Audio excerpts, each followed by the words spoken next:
বন্ধুরা, আমি আবারও চলে এসেছি পরবর্তী রেসিপি নিয়ে। আজকে আমার রেসিপি হলো পুর ভরা রুটি। আপনারা তো সকলেই রুটি তরকারি একঘেয়ে খেয়েই থাকেন। আমি একটু অন্যরকমভাবে চেষ্টা করেছি। আপনারা রেসিপিটা দেখুন, প্রথম থেকে শেষ পর্যন্ত দেখার জন্য অনুরোধ করছি। কি কি লাগছে আগে দেখে নিন। রুটি লাগছে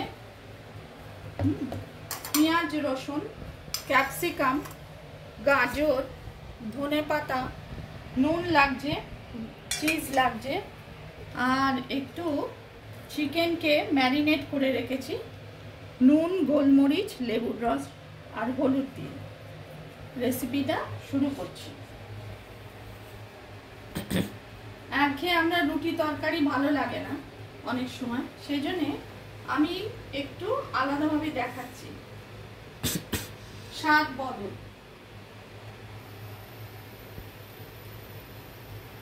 আগে পেঁয়াজ, রসুন, আচ্ছা একটু নুন দিয়ে দিচ্ছি।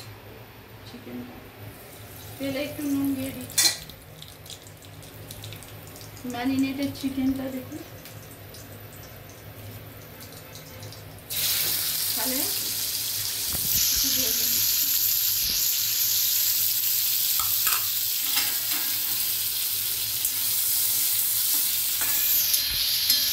এটা পুর তৈরি করছি, রুটির মধ্যে দেবো।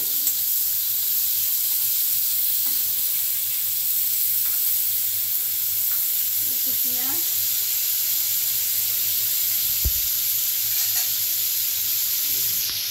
একটু রসুন,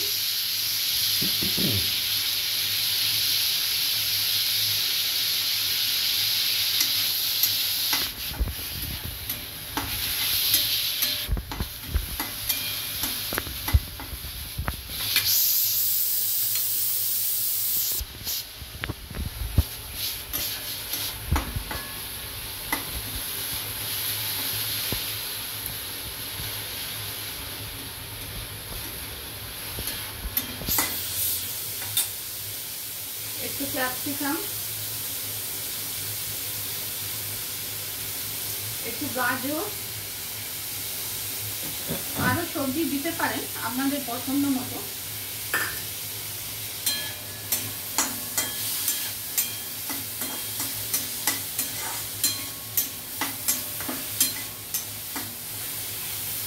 আগে একটু নুন দিয়েছিলাম, অল্প নুন দিচ্ছি।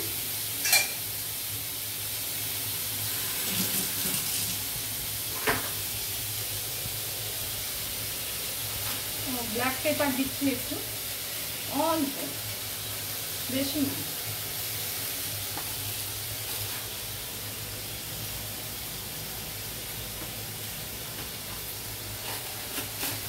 জিরে পাউডার অল্প দিচ্ছি।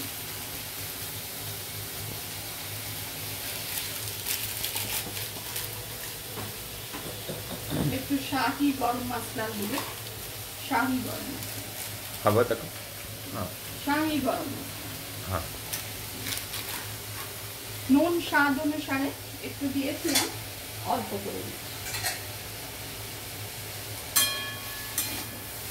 পুর হয়ে গেল।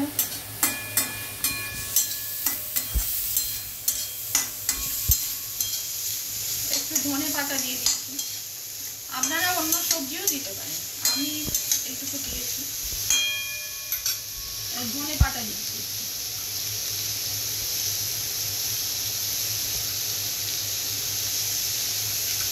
এটা পুর হয়ে গেল। এবার রুটি,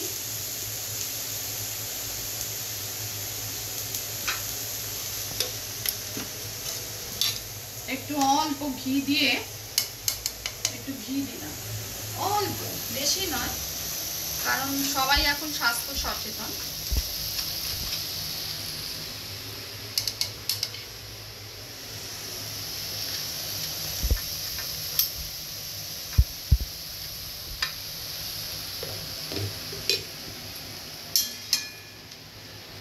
দেখুন বন্ধুরা, এবার পুরটা আমি এর মধ্যে দিই।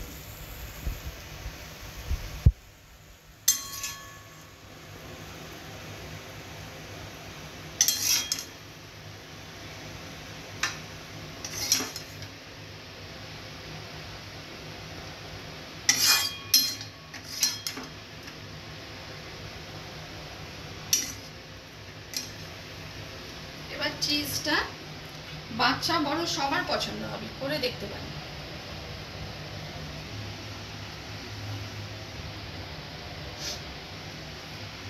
আমি এইভাবে করেছি, আমি ভাবলাম আপনাদের সঙ্গে শেয়ার করি। গ্রেটেড চিজ,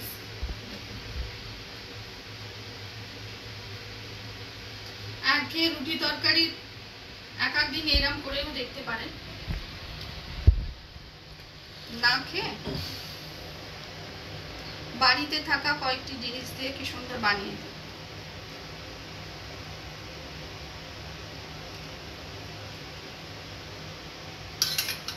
তাহলে বন্ধুরা তৈরি হয়ে গেল পুর ভরা রুটি। কত তাড়াতাড়ি হয়ে গেল দেখুন।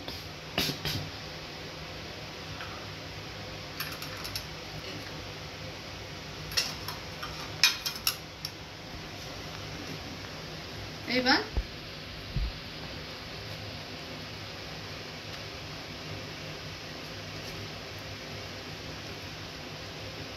কোনো কেচাপের সঙ্গে পরিবেশন, এটাও আমি এতে দিয়ে দিচ্ছি।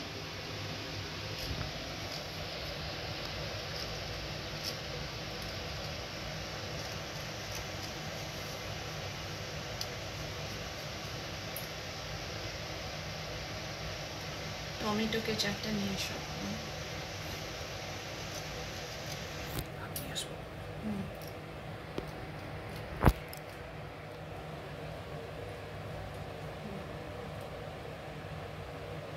দেখুন কি সুন্দর হয়ে গেল।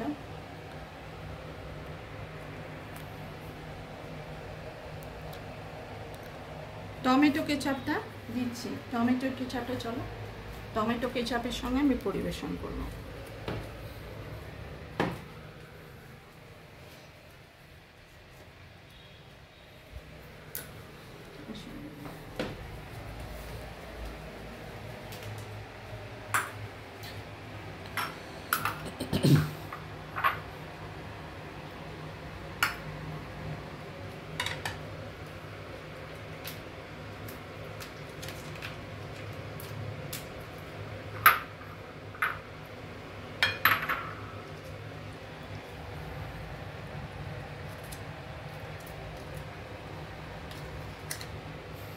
দেখুন বন্ধুরা কি সুন্দর, আপনারাও বানিয়ে দেখতে পারেন কত সহজে, কত অল্প সময়ে। শুধু রুটি তরকারি না খেয়ে না খেয়ে এইভাবে করেও দেখতে পারেন, কত কম সময় তৈরি হয়ে গেল। রেসিপিটি যদি পছন্দ হয় তাহলে একটা লাইক করবেন, চ্যানেলটিকে সাবস্ক্রাইব করার অনুরোধ করলাম। ভিডিওটি এখানেই শেষ করলাম। বরাবরের মতো সুস্থ থাকবেন, ভালো থাকবেন, ধন্যবাদ। আবার আমি হাজির হব পরবর্তী রেসিপি নিয়ে।